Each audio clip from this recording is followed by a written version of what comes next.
Working on the old Cummins.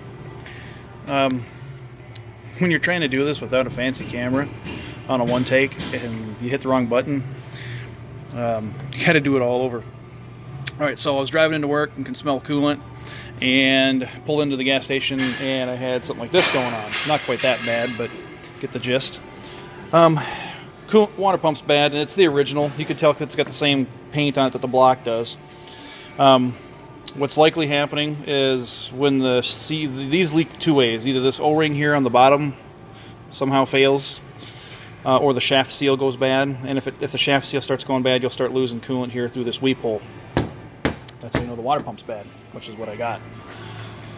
And wouldn't you know it, it's the first day that it's starting to get pretty cold here in central Iowa. Today's the 7th of November, and it got down into the 20s last night.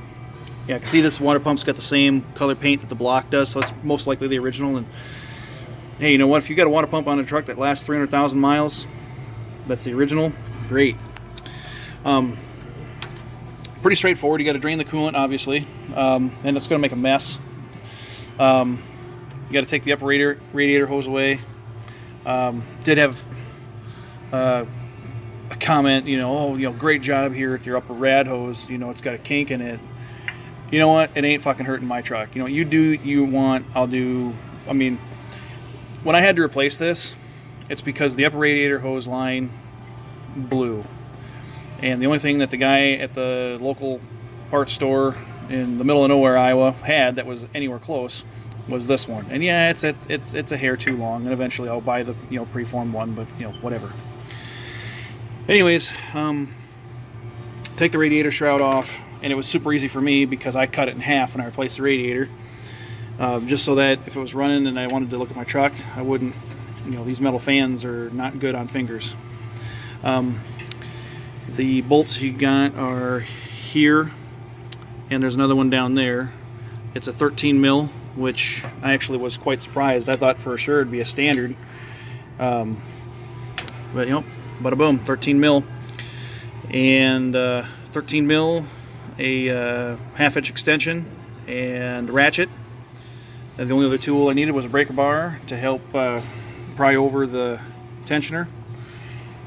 Take this hose out of the way. I'm going to get the water pump off. We'll inspect it and we'll go from there. Stand by, I'll be right back. Okay, through a little bit of denial and error, you do got to take the fan out of the way because it can be a little bit of a, how shall I put this, a male anatomy part oral ingester for this bottom bolt without it, because you just don't have enough room, or if it does break free, you're gonna bust your knuckles off the fan, and you're gonna say some choice words that aren't for this family-friendly channel I'm trying to run here. But so I'm gonna take the fan off, take that guy out, give that a love tap with my brass hammer, and we'll inspect that water pump. Stand by. Well, suspicions were confirmed. As you can see here, it was leaking out of that weep hole, plus the underside of this pulley here was all full. Almost looks like the inner workings of this water pump were brass. And the bearings feel okay. Not bad for going around and around for who knows how long. Well, there's the old one. This is the new one.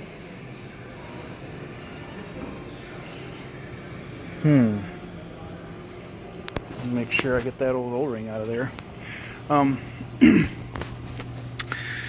So when you go to take that fan out of there, it's kind of heavy. This top part here is metal. That part down there. So kind of have a hand on it when you pull that last bolt out, because the last thing you want to do is have that thing, or the water pump, when you go to tap that thing off, is to fall down into the radiator and punch a hole in your radiator. That'd really ruin your day. So anyways, not bad at all. So I'm gonna get this area here cleaned up and put the new water pump back on and hopefully get her buttoned up and get out of here. So far, I'm into this project maybe, counting the coolant draining out, 20 minutes. The water pump bolts, these guys here, these are the water pump bolts. They're a 13 mil, 8 side. And some people, these came out relatively easy. They should only be in there, you know, like 15 foot-pounds or whatnot. But in case yours are in there really stuck, you know, don't use a 10-sided socket on there. Use the right size. Use a 6-side or whatnot. But anywho, I'm going to get this all buttoned back up and stand by. Well, time to cease fire on this. I got to go buy a belt because after careful examination, where's the old one at? Oh well, it doesn't matter. I probably threw it over in the parts bin. Oh well, here it is. This pulley is a different size. I don't have a caliper, but whatever this diameter is different from this one, and because of that, it won't fit. I pried it on, but when the tensioner down here put tension on it, it was making the belt was making contact here, so it's like 2 inches too short. So now I got to go buy another goddamn belt. Son of a bitch. All right, well, that's the end of this video.